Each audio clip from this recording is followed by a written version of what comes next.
This is your morning brief for Wednesday, April 17th. Qualcomm was up 23% yesterday and then another 9% in pre-market trading today after it's been announced they have settled with Apple their long dispute about their modems and the intellectual property surrounding it. So Apple is going to drop the entire lawsuit, and they're actually going to make a payment to Qualcomm. And a lot of people anticipated they would just make up and do this, and it's good that they did.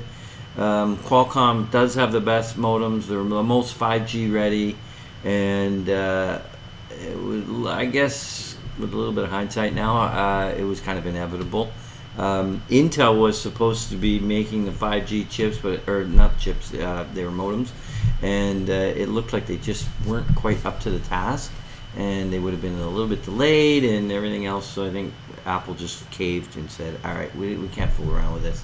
We got to be the first. And so they're going to be 5G ready as soon as possible.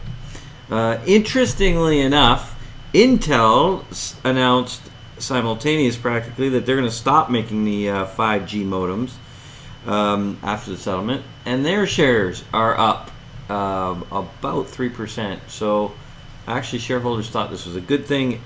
Intel said we saw no path to profitability in this little market.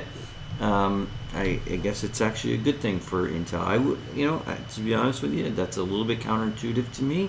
I would have thought they could have made it profitable. I thought, who wouldn't want to work with Apple? But if they don't think they're ever going to be profitable, then yeah, working with Apple means absolutely nothing. In fact, it was a bit of a drag on their shares. So it's actually a good positive for Intel. We're bullish on Intel. Qualcomm, I'm going to have to take a really hard look at that one. I have no strong opinion at the moment. They have suffered. It does not look good in our default model, but that was because they weren't getting the contracts through Apple that they had in the past, and it was definitely not looking good. But this is a game changer for them. So most likely Qualcomm is a buy, but I am not willing to just put my neck out there without doing a little bit more homework. In the same space, Skyworks was up 3.6% on deployment of these mini circulators. Okay. I'm not going to pretend to be an engineer. I never try and do that. And I try and understand the technology as much as possible. But so I don't know what a mini circulator is, but I know this. It's a strong offering in Internet of Things. It also said that Skyworks' small-sized, highly integrated, and efficient new mini circulator occupies 50% less board space than competitive products. Okay, board space is a huge thing. Smaller. I mean, we're talking, nanos at this point. But I mean, the chips are still not. They're not nano chips just yet. But anytime you can get the space down, that's huge, and 50% less than competitors. Skyworks looks great in our work. They seem to get a bigger piece of the phone every time we roll out a new a new G, a 3G to 4G, 4G to 5G. But it's not just about the phones. They're really touting they're an Internet of Things company. And if you look on their website, they have all sorts of applications, and it's a wide range, wide net. I think Skyworks is definitely something you got to look at. We own it in our model portfolios. All right, moving on. Crescent Point was down 4.3%. Normally I wouldn't bring this up as news, but we've, for about 4 or 5 days in a row, we were just saying Crescent Point's moving up, Crescent Point's moving up. So we got to report the bad with the good.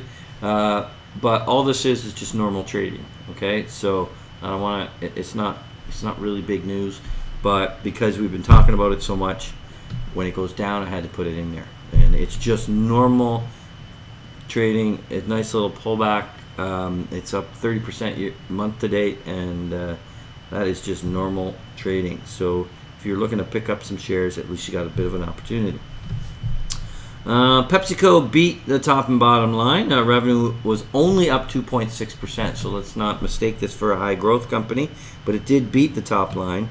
And earnings per share came in at 97 cents versus 92 estimates. So this is interesting. It's not massive news, but it's interesting, and I certainly think in consumer staples, PepsiCo is definitely still a strong player, and it definitely looks better than Coke in our work.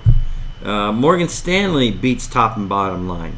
Revenue was down a little bit to 10.3 billion versus 11.1 billion the same quarter, but it did beat estimates of 9.91 billion. Earnings per share came in at $1.39 versus $1.17 estimates. Okay, I do think this is big news in terms of more like the overall health of the economy. We don't follow banks to the extent we do other ones. We don't model them. We don't put recommendations on. We follow them in the sense that we need to know, how they're doing and what the strength is, and they always provide leadership. So if banks are doing well, and it by all accounts here, it looks like Morgan Stanley is doing better than we thought, or better than the market thought, and this is a good sign for the overall market. In other non-financial news, Columbus Blue Jackets sweep the Tampa Bay Lightning in the first round of the NHL playoffs. This is a stunner. If you're not an NHL fan, it would be interesting to know that the Tampa Bay Lightning won the President's Cup, which is the best record in the regular season. They won it by quite a bit. It was a foregone conclusion with a lot of the season still left, and widely expected to be a top contender for the Cup. But Columbus made some nice moves at the trade deadline, and I don't even know how good this team is because they weren't a great team all year. They were kind of borderline playoff team. But those moves they made, they got Duchesne at the trade deadline. I think they had one other player, but regardless, they made some good moves. And, they're clearly a contender now if you can sweep the Tampa Bay Lightning. New York Islanders also swept Pittsburgh Penguins in the first round of the NHL.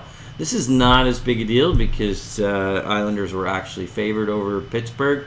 Although Pittsburgh's kind of a sentimental favorite because of Sidney Crosby, and they've always done well in the playoffs in recent history. Anyways, so there's your NHL news, and that's your morning brief for Wednesday, April 17th.